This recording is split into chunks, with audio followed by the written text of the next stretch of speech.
നിലമ്പൂരിൽ അംഗം മുറുകുകയാണ്. ആര് ജയിക്കും ആര് തോൽക്കുമെന്നൊക്കെ അറിയാൻ നമ്മൾ ഈ മാസം 23 വരെ കാത്ത് ഇരിക്കണം. ഈ 19-ാം തീയതി ജനം വിധി എഴുതും. ആര് ജയിക്കണം ആര് തോൽക്കണം എന്നുള്ള വിധിയെഴുത്ത് ജനങ്ങൾ നടത്തും. പക്ഷേ അവിടുത്തെ അംഗത്തട്ടിൽ അംഗത്തിന് ഇറങ്ങിയിരിക്കുന്ന ആളുകൾ നടത്തുന്ന ചില കുത്സിത പ്രവർത്തനങ്ങൾ ചിലപ്പോൾ നമുക്ക് ചിരി നൽകുന്നതായിരിക്കും. ചിലപ്പോൾ ഇങ്ങനെയാണോ ഇവരൊക്കെ പെരുമാറേണ്ടത് എന്ന് നമ്മൾ മൂക്കത്ത് വിരൽ വെച്ച് പോവുകയും ചെയ്യും. ആദ്യം ഞാൻ പറയാൻ വരുന്നത് VD സതീശനെ കുറിച്ച് തന്നെയാണ്. സംസ്ഥാനത്തിന്റെ പ്രതിപക്ഷ നേതാവാണ് അദ്ദേഹം എന്തൊക്കെയാണ് വിളിച്ചു പറയുന്നതെന്ന് ഒന്ന് റെക്കോർഡ് ചെയ്ത് അദ്ദേഹത്തെ തന്നെ കേൾപ്പിച്ചു കൊടുക്കണം. നിങ്ങൾ എന്താണ് ഈ പറയുന്നത്? ഇനി 2 ദിവസം കഴിയുമ്പോൾ നിങ്ങൾ ഈ വാക്കുകൾ എങ്ങനെയാണ് മാറ്റി പറയുന്നത്? ഒരാഴ്ച അദ്ദേഹത്തിന്റെ പ്രസംഗങ്ങളും അല്ലെങ്കിൽ അദ്ദേഹത്തിന്റെ മാധ്യമങ്ങളോട് അദ്ദേഹം സംസാരിക്കുന്ന രീതിയും ഒക്കെ റെക്കോർഡ് ചെയ്തിട്ട് അദ്ദേഹത്തെ തന്നെ കേൾപ്പിച്ചു കൊടുക്കണം. അപ്പോൾ മനസ്സിലാകും അദ്ദേഹത്തിന്റെ ഇരുട്ടി വെളുക്കുന്നതിന് മുന്നേ അഭിപ്രായം മാറ്റിക്കൊണ്ടിരിക്കുന്ന സംഭവം. നിലമ്പൂർ തെരഞ്ഞെടുപ്പ് വിജയിക്കാൻ വേണ്ടി അവരെന്തൊക്കെയാണ് കാട്ടിക്കൂട്ടുന്നത്? UDF പ്രത്യേകിച്ച് VD സതീശന്റെ തലച്ചോറാണ്. അദ്ദേഹമാണ് എന്ത് വന്നാലും അവിടെ പോയി ഇന്നിപ്പോ ജയിച്ചാലും തോറ്റാലും ക്രെഡിറ്റ് അടിക്കാൻ പോകുന്നത് VD സതീശനാണ്. അതിനകത്ത് ഇനി രമേശ് ചെന്നിത്തലയ്ക്കോ KM മുരളീധരനോ ഒരു പങ്കുമില്ല, ഒരു സ്ഥാനവുമില്ല. VM സുധീരനും പങ്കില്ല.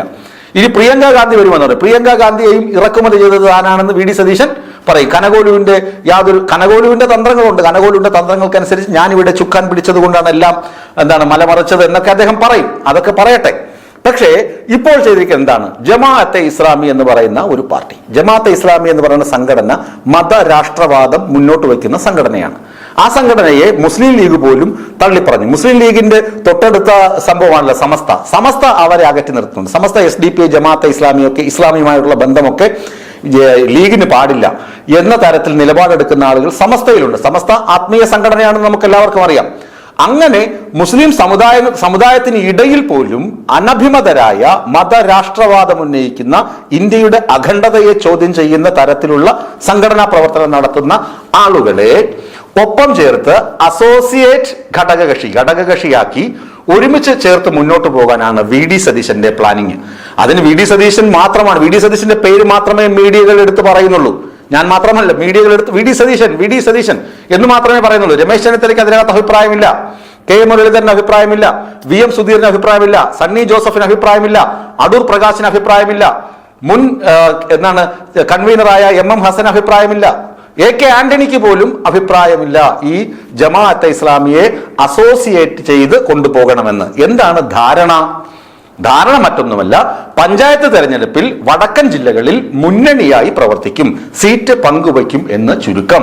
അപ്പോൾ ജമാഅത്തെ ഇസ്ലാമി എന്ന അവരുടെ പൊളിറ്റിക്കൽ പാർട്ടിയായ വെൽഫെയർ പാർട്ടിക്ക് എന്ത് വരുന്നു? മേൽക്കൈ വരുന്നു. സീറ്റുകൾ, അധികാര കേന്ദ്രങ്ങളിലേക്ക് അവരുടെ ആളുകൾ എത്തിച്ചേരുമെന്ന കാര്യത്തിൽ യാതൊരു തർക്കവുമില്ല. എന്തിനാണത് കൊടുക്കുന്നത്? ഈ തെരഞ്ഞെടുപ്പ് നിലമ്പൂരിൽ പരാജയം ഉറപ്പാണ് UDFന്. ആ പരാജയം മറികടക്കണമെങ്കിൽ ഈ നാണം കെട്ട ഏർപ്പാടുകൾ VD സതീശനെ ചെയ്തേ പറ്റൂ. കാരണം അവർ കരുതി എന്താണ്, ഏതെങ്കിലും സ്വതന്ത്രനെ ഇടതുമുന്നണി സ്ഥാനാർത്ഥിയാക്കും, അവിടെ അഡ്രസ് ഇല്ലാതെ തോക്കും, PV അൻവർ ഒരു വശത്തുകൂടി കുറെ വോട്ട് പിടിച്ചു പോകും, ഞങ്ങൾക്ക് കിട്ടേണ്ട സർക്കാർ വിരുദ്ധ വികാരം കൊണ്ട് ഞങ്ങൾക്ക് കിട്ടേണ്ട വോട്ടുകളെല്ലാം ഞങ്ങൾക്ക് തന്നെ കിട്ടും എന്നൊരു ധാരണയായിരുന്നു VD സതീശനും സംഘത്തിനും ഉണ്ടായിരുന്നത്. പക്ഷേ M സ്വരാജ് നിലമ്പൂരിൽ സ്ഥാനാർത്ഥിയായതോടുകൂടി ആ വിചാരം പാടെ തകർന്നുപോയി. അതുകൊണ്ടാണ് ഇങ്ങനെയുള്ള ഉടായ്പ പണികൾ VD സതീശൻ ചെയ്യുന്നത്. അപ്പോൾ എന്താണ്? ജമാഅത്തെ ഇസ്ലാമിയെ ഒപ്പം കൂട്ടി, അതായത് നിലമ്പൂരിൽ ഞങ്ങളെ ജയിപ്പിക്കുക. നിലമ്പൂരിൽ ഇനി ജമാഅത്തെ ഇസ്ലാമിക്ക് മാത്രമായി എത്ര വോട്ടുകൾ കിട്ടും? 2000 വോട്ടുകളാണ് അവർക്ക് കണക്കാക്കപ്പെടുന്നത്.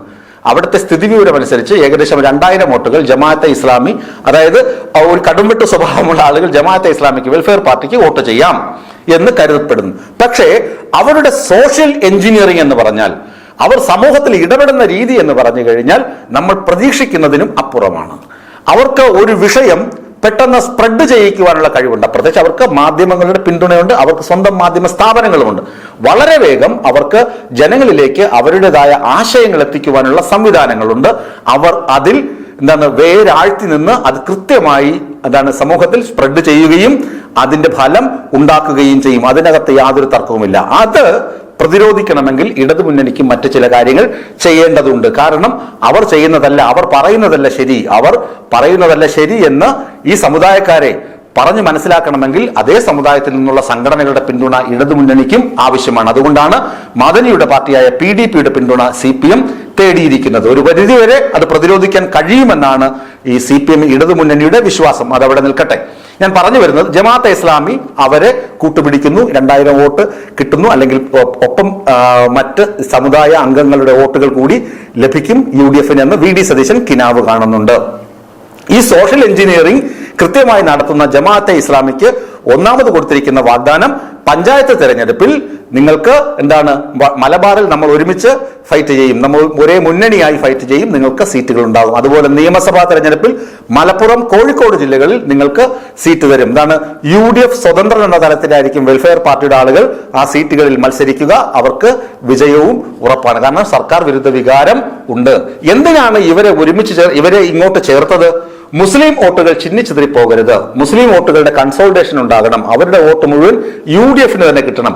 അതിനും സതീശൻ പറയുന്നുണ്ട്, പാലക്കാട് ഇങ്ങനെ സംഭവിച്ചു, പാലക്കാട് നിങ്ങളുടെ സഹായം ഞങ്ങൾക്ക് ലഭിച്ചു, ഒരു പരിധിവരെ നിങ്ങളുടെ സഹായം ഗുണം ചെയ്തു, ഞങ്ങൾക്ക് വിജയിക്കാനായി, രാഹുൽ മാങ്കൂട്ടത്തിന് വിജയിക്കാനായി എന്ന് സതീശൻ സമ്മതിക്കുന്നുണ്ട്. അപ്പോ ഇവിടെയും അതേപോലൊരു സോഷ്യൽ എഞ്ചിനീയറിംഗ് ആണ് VD സതീശൻ കിനാവ് കാണുന്നതും അതിനുവേണ്ടിയുള്ള ചരടുവലികളാണ് തുടങ്ങുന്നത്. എന്നിട്ട് ഇന്നലെ മാധ്യമങ്ങൾ ചോദിച്ചു, ഇങ്ങനെ നിങ്ങൾ ടൈപ്പ് ഉണ്ടോ? അപ്പോൾ അതൊന്നും മാധ്യമങ്ങളോട് നിങ്ങളോട് ഡിസ്ക്ലോസ് ചെയ്യേണ്ട ആവശ്യമില്ല, ഞങ്ങൾ പലരുമായും ചർച്ച ചെയ്യും, ചർച്ചകൾ നടത്തും എന്ന് VD സതീശൻ മുഖത്തടിച്ചതുപോലെ പറഞ്ഞിട്ട് പോവുകയും ചെയ്തത്. ചുരുക്കത്തിൽ നിലമ്പൂർ പിടിക്കാൻ, നിലമ്പൂരിൽ പരാജയമുറപ്പായ UDF മുന്നണിക്ക് അവിടെ എന്തെങ്കിലും ഗിമ്മിക്സ് കാണിച്ച് ഏതു ചെകുത്താനെയും കൂട്ടുപിടിച്ച് അവിടെ വിജയിക്കണം, അവിടെ അധികാരം വേണം, അതായത് ഏത് ചെകുത്താനെയും കൂട്ടുപിടിക്കുമെന്ന് VD സതീശൻ ആവർത്തിച്ച് പ്രഖ്യാപിക്കുകയും അത് ചെയ്തുകൊണ്ടിരിക്കുകയും ചെയ്യണം. അപ്പോഴാണ് ഞാൻ കഴിഞ്ഞ ദിവസമൊക്കെ പറഞ്ഞ സംഭവം യാഥാർത്ഥ്യമാകുന്നത്. ഇതൊക്കെ ജനങ്ങൾ കാണുന്നുണ്ട്, ജനങ്ങൾ കാണുകയും പഠിക്കുകയും ചെയ്യുന്നുണ്ട്. VD സതീശൻ എന്താണ് പറയുന്നത്, കോൺഗ്രസ് നേതാക്കൾ എന്താണ് പറയുന്നത്? പാവം 15കാരൻ ഷോക്കേറ്റ് മരിച്ചപ്പോൾ പോലും അതിനെ രാഷ്ട്രീയ വൈര്യവും വർഗീയതയും കത്തിക്കാൻ വേണ്ടി ഉപയോഗിച്ച ആളുകളാണ് UDF. എന്തിനൊക്കെ പുറംകടലിൽ നടക്കുന്ന, ആഴക്കടലിൽ നടക്കുന്ന കപ്പൽ ഛേദങ്ങൾക്ക് പോലും ഇടതുമുന്നണിയുടെ തലയിൽ കെട്ടിവെച്ച് പിണറായി വിജയനാണ് കപ്പലുകൾ തകർത്തത് എന്ന് വരെ പറയാൻ മടിക്കാത്ത അലമ്പന്മാരാണ് UDF നേതാക്കൾ. അതുകൊണ്ട് ഇവർ ഇതും ചെയ്യും, ഇതിന്റെ അപ്പുറവും ചെയ്യും. ഇത് മനസ്സിലാക്കാനുള്ള ഉത്തരവാദിത്വം നിലമ്പൂരിലെ വോട്ടർമാർക്കാണ്. ഇന്ന് രസകരമായ ഒരു കാര്യം പത്രങ്ങളിൽ വായിച്ചു. ജനങ്ങൾ പറയുന്നത്, ജനങ്ങൾക്ക് പരമപുച്ഛമാണ് UDFന്, ജനങ്ങൾക്ക് ഇതൊന്നും ബാധിച്ചിട്ടേ ഇല്ല. ഉപരിപ്ലവമായി, അതായത് സമൂഹത്തിന്റെ മേൽത്തട്ടിലുള്ള കുറെ ആളുകളെ ഇവരിങ്ങനെ സ്വാധീനിച്ചു വെച്ചിട്ടുണ്ട്. അവരിലേക്ക് മാത്രമാണ് ഇവർ ഈ വിഷധൂമം സ്പ്രെഡ് ചെയ്തുകൊണ്ടേയിരിക്കുന്നത്, വിഷപ്പുക സ്പ്രെഡ് ചെയ്തുകൊണ്ടേയിരിക്കുന്നത്. അതുകൊണ്ട് സാധാരണ ജനങ്ങളെ അത് ബാധിച്ചിട്ടില്ല. അതുകൊണ്ട് അവിടെ ഉറപ്പ് M സ്വരാജ് വിജയിക്കും എന്ന് തന്നെയാണ് തൊഴിലാളികളായ സാധാരണക്കാരും സാധാരണ വോട്ടർമാരും പറയുന്നത്. അങ്ങനെ നിലമ്പൂർ അംഗം അതിന്റെ പരിസമാപ്തിയിലേക്ക് വന്നുകൊണ്ടിരിക്കുകയാണ്.